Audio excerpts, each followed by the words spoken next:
Hey guys, Michael Elliott here. If you haven't met me before, I've earned over $500,000 on the Upwork platform. Almost every freelancer that I know starts next month on zero, every month. They finished last month's projects, got paid, and now they're back to sending proposals like nothing happened. That's not a business, that's a hamster wheel with invoices. Today, my job is to explain MRR in a digestible format so that you can understand how to layer and grow your individual freelance business. Monthly recurring revenue is the only metric that really matters, because when it comes down to monthly recurring revenue, you are in a position where you are building something.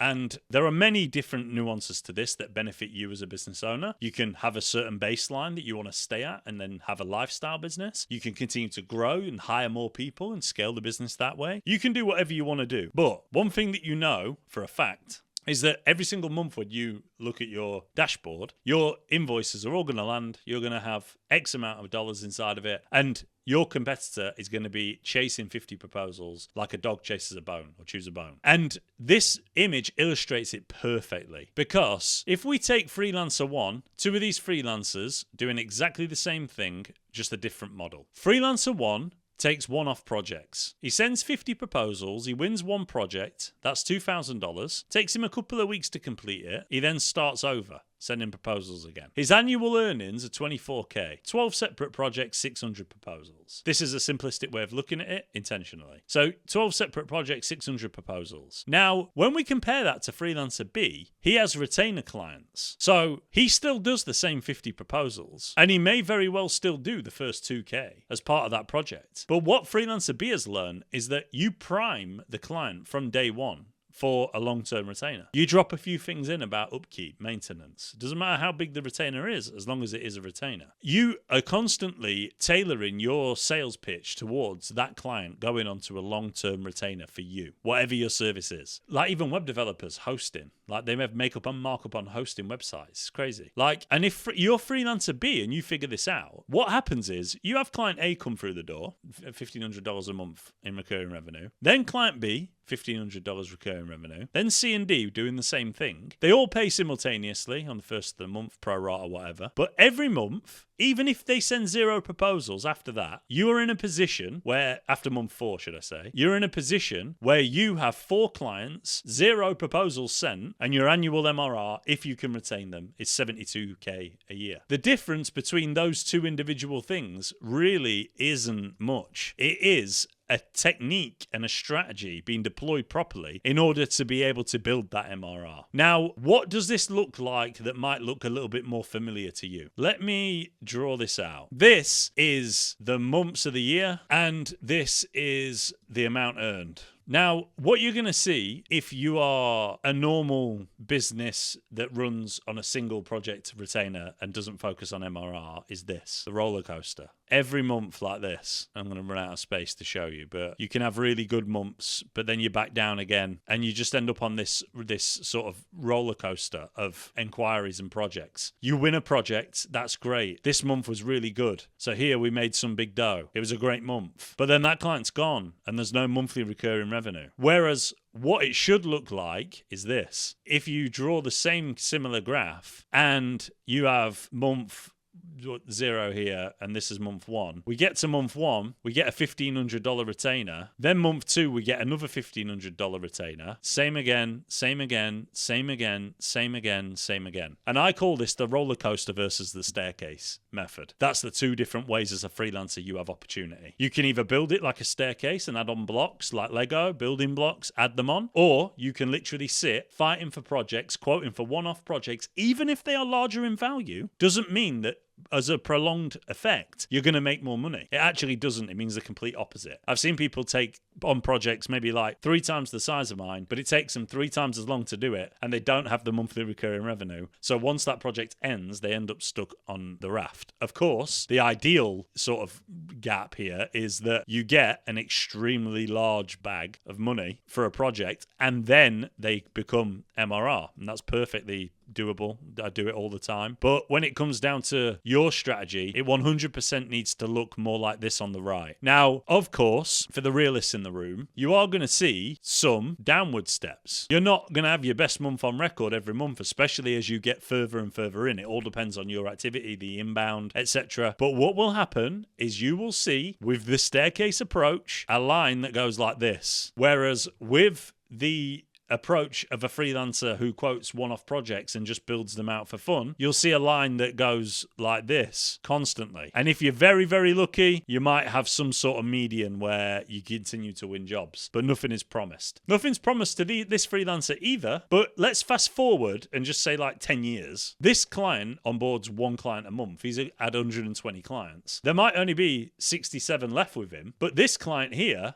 has probably got 6 like maximum because he fell lucky on a few retainers that the client brought up. Technically he'd be on 0. So you can see very clearly there where at $1,000 each at this stage, 67k a month, he's got a 7-figure business, whereas this client is still starting every month from 0. That's the difference, and that's the difference between success and MRR. And I can tell you something now, when you hit about 20k a month in recurring revenue, it doesn't matter if you're earning 200k a month or if you're earning 100k, just to pick out 2 numbers. Your lifestyle really doesn't change for the normal person. 20k a month, it's around the number where nothing changed after that for me. I got to this stage and I was in a position where I got to 20k, then got to the higher numbers. And as you get to the higher numbers, what starts to happen is you pay more tax. You try and do what you can to ensure that you invest and carry on growing the business instead of that. But my lifestyle hasn't changed. I could go and buy the really fancy car, could go and buy the massive, massive house, but I don't. I live in a decent sized house and I just focus on like living life normally. And that's my number for me. If you're at 20k a month and you taking that home, you pay your tax on it,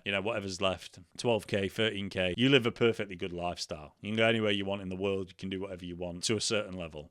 So what I'm saying to you is this, when you start hitting 67k a month retainers in MRR, life becomes a little bit of a joke because we don't all want to be Elon Musk. 67,000 a month. Like, can you spend it really? Because I couldn't spend it unless I fed my Rolex addiction or continue to blow it on incredibly expensive things. And that's just not the way that I'm wired. So if you are, good for you, but it's not for me. I invest and reinvest. The client stack. So every retainer stacks, you never go backwards. You try and never go backwards anyway. It's not always the case, but this illustrates again very, very clearly how the month one as the baseline here is 0. You then win the clients. These are varying. This is why I put this in here, because they're varying numbers. But you'll see that the average grows, and then the new retainer sits you at 7,500. As the cancellations come in, you don't actually worry about them because as you grow and if you went down the team route, you would end up like 4 clients cancelled, but 9 came in. So your MRR just keeps growing, and that's how every successful business is built. That's just the way that it goes. So the monthly reset, without MRR, you wake up on Monday the 1st or whatever day it is, and you're in a constant panic. You're worried about where the money's going to come from feeding your kids. You're constantly applying for jobs. Focus on, and especially if you haven't made a decision on the service you're going to use yet, focus on something that can deliver monthly recurring revenue. Trust me, you'll thank me later. When it comes down to the with MRR, they have $6,000 already locked in on the first month. They have certainty, they have growth, they have freedom, they have everything that you could possibly want out of life, and they have the ability to be able to go on and scale way beyond what they would be able to if they were taking one-off projects. And this is a massive, massive problem in the AI arena because you take on a lot of AI projects, and when you have like 6 AI projects spinning, they are high value, but scope creep kicks in. Things start to happen. No matter how much you try, I don't care what anybody says. When they have these scope creep documents, something always creeps in. And if it doesn't creep in, you are very strong with your boundaries, which is how you should be. But when you do that, you end up with an upset client, bad review, something happens, friction, chargebacks, all these things can happen. If you build a service that you offer every single month where there's something new, fresh, delivered, that's built, that the client can tangibly see, you leave yourself in this position right here, which is where you want to be. And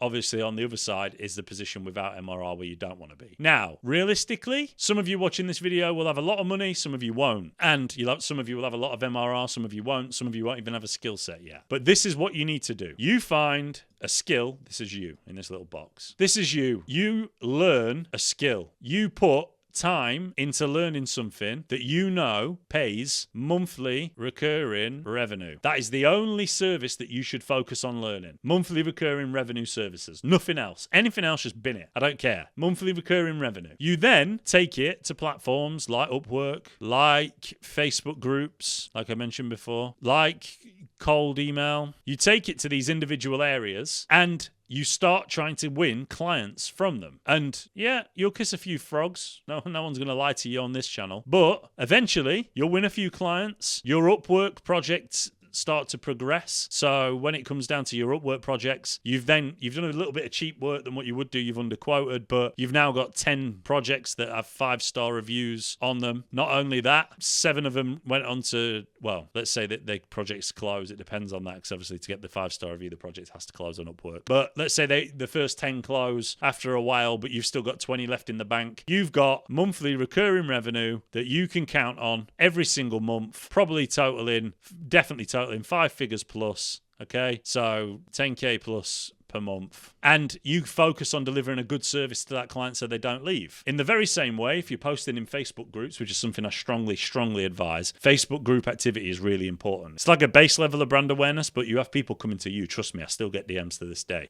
That's exactly where I started. And Facebook groups are important because they're unique. They're not saturated as much as everywhere else. And what they allow you to do is build an authority inside of groups that are relevant to your niche, then win monthly recurring revenue jobs that add to this total. And then cold email, a little bit of investment from your side, or you can just go and cherry pick them. Eventually you'll grow out of that as a business. You'll end up starting to pay for things like Inboxology, where you can buy loads, and Instantly, where you can send the cold emails from. Instantly is an amazing tool. You can buy emails directly in there. But that's how you get to a 5-figure plus MRR. That's what you do. You master the skill first. We don't even master it. Nobody's mastered anything. Everyone's improving. Like the 100-meter runtime improves because people improve in the way that they approach things. Everybody improves at everything. And you just need a baseline that's better than what business owners have and provide a true value. So you're not a cowboy. You're actually somebody who can go into a business and make a difference. And that's why I'm not against starting, when people are starting out, against free to no work. The best line really is, what I like is, if you don't like it, you don't pay. And what you pay is whatever you want. And I like that line because it's sales driven, but when it comes down to that, if somebody came to me with that, I would, one, think that they were extremely competent in what they did. It would give me good vibes. Because I'd be like, okay, you're up for the challenge, I guess. 2, it would mean that there's no risk, so there's no friction. And 3, when it came down to paying them, I would likely pay them more than what the retainer would have been. Because at the retainer point of view, I would have negotiated. Whereas I wouldn't have negotiated when it comes down to somebody who does this job and I'm like, whoa, that's crazy. You did that? That was amazing. Here. And I don't advise you stick on that model forever, just doing things and hoping that somebody comes and pays you because again, like a lottery ticket.